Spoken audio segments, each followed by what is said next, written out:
She's a fighter for the working class. And Donald Trump is a scab.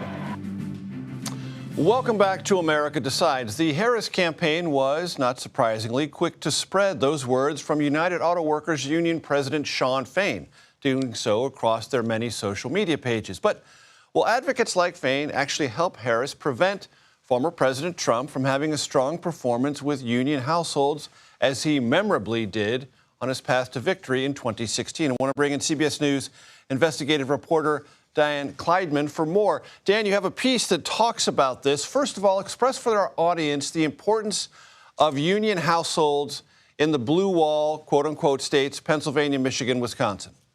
Well, crucial. I mean, and the Harris campaign, I think, believes that the election depends on doing well enough in those states with union households. And all you have to do is look at 2016 when Donald Trump cut into Democratic margins there.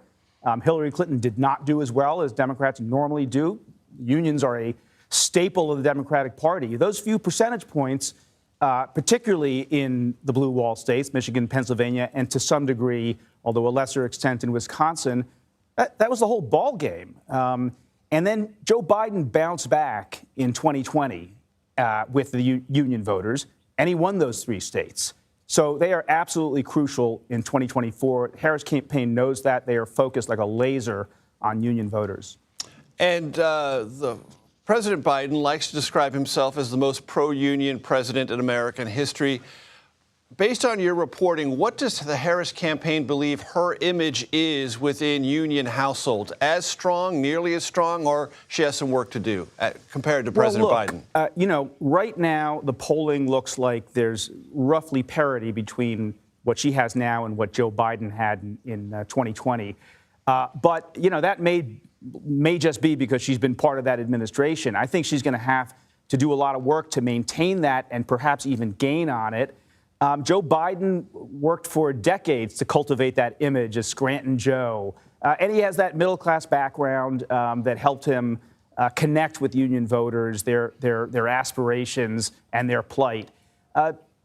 Kamala Harris is a little bit more of a cosmopolitan personality from the Bay Area, and she doesn't have that kind of emotional connection with union workers and you know, that Joe Biden had. And you know, they're doing, I think, what they need to do. I mean, the very first thing that the Harris campaign did once she became the presumed nominee was to send her into these swing states and to meet with union rank and file, the United Auto Workers.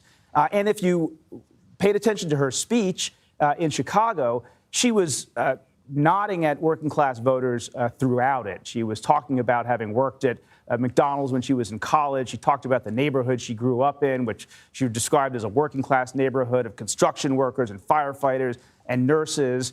And last thing, which I think is really important, the selection of Tim Walz as her running mate. He is that Midwestern, plain-speaking former football coach with the flannel shirts in the closet. They sent him out for his first solo appearance. They sent him out to L.A. To rally AFSCME rank and file workers out there. So they are being very strategic about this.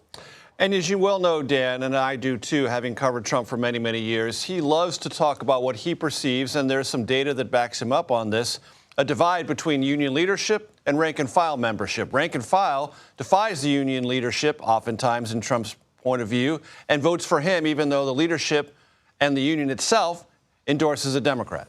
That is absolutely right. And when you're talking about, you know, these tiny margins, these slivers of the electorate, if Kamala Harris gets these endorsements, but, you know, small numbers of union workers, rank and file workers, don't go with the party bosses, that could be a problem. Always about the party bosses, one way or the other. Dan Klaidman, thank you so very much. We appreciate it. Thanks for having me.